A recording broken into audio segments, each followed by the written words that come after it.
Otasansan rédíò and TV a wà lórí Facebook àti YouTube bẹ́ẹ̀ bá ṣe ń gbọ́ wa bẹ́ẹ̀ lẹ́ẹ̀ máa wò wá. A kí gbogbo ẹ̀yin tí ẹ̀ ń wò wá tí ẹ̀ dẹ̀ ń gbọ́ wá káàkiri àgbáyé láti ìkànnì Otasansan TV náà ni a ti ń kí yín. Ẹ ṣé bẹ́ẹ̀ ṣe ń wò wá, ẹ ṣé bẹ́ẹ̀ ṣe ń gbọ́ wá.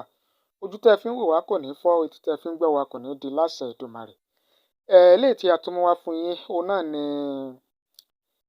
ìgbéyàwó láàrin kábíyèsí ọba Ọọ̀ni tilé Ifẹ̀ ìyẹn ọba Adéyẹyè Ẹniìtàn Ògúnwùsì Ọ̀jájá kejì Ọọ̀ni tilé Ifẹ̀ àti olórí wọn tuntun tí wọ́n ṣẹ̀ṣẹ̀ gbé níyàwó ìyẹn Olori Ashley Afolashade Adegoke.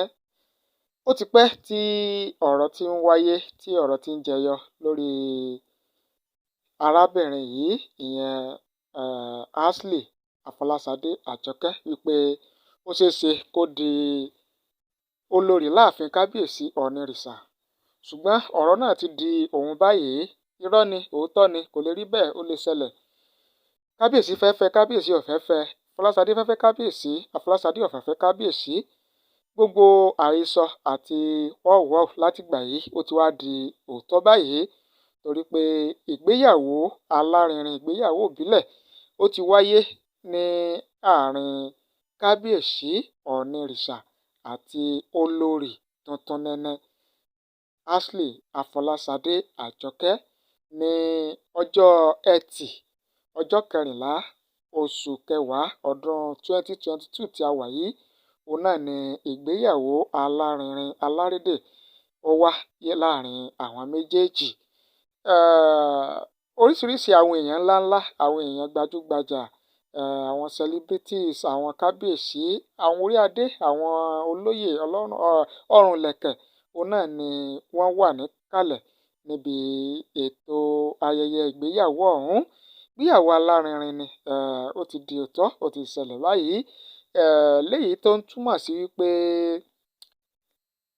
Olori Ashley Afolashade Adegoke òun náà ni ó máa jẹ́ olórí kẹta tàbí olórí kẹta báyìí ní ààfin kábíyèsí Ọ̀ọ̀nìrìṣà láàrin oṣù méjì síra wọn.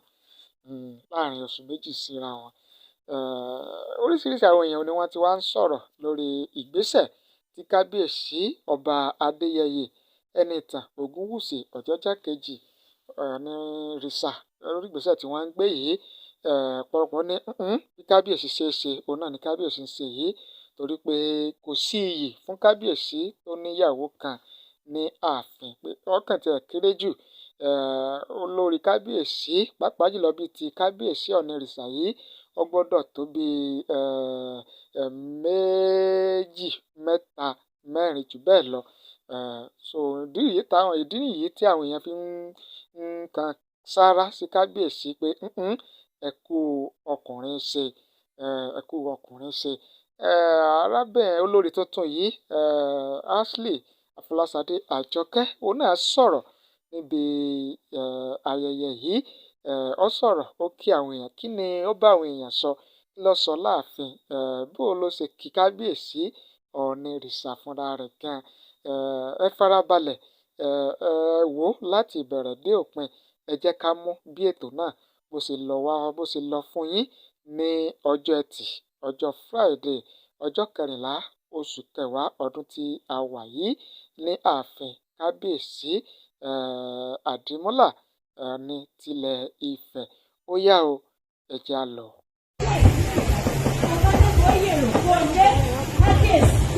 Bàtí apẹ́ lórí, bàtà apẹ́ lẹ́sẹ̀, ìrùkẹ̀rẹ̀ àtọ̀tún, àṣẹ apẹ́ lẹ́nu, ẹ̀yà máa mọ̀ ọ́ ṣe.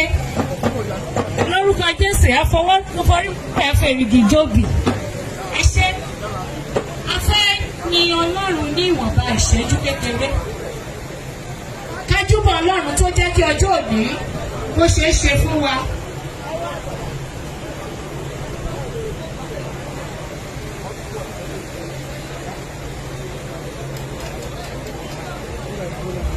Praise the Lord. Ìṣọ́jọ́ abẹ́ ni Ọlọ́run ọ̀gá ògo kìnìún ẹ̀yà Júdà ọba àdàgbà má bàrọ̀ òyò.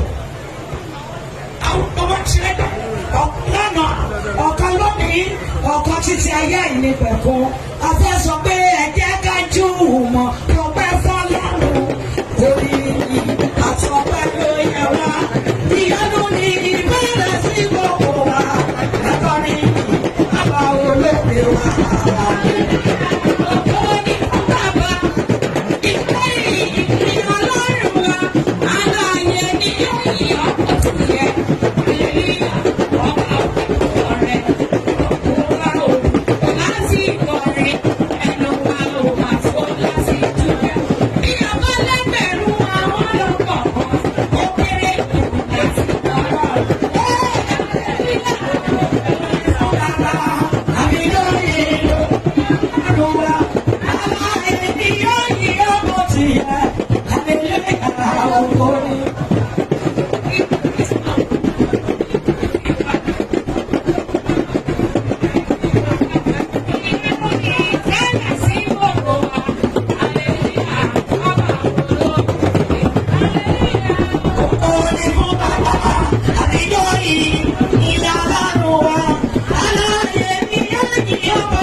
Money, it's your friend.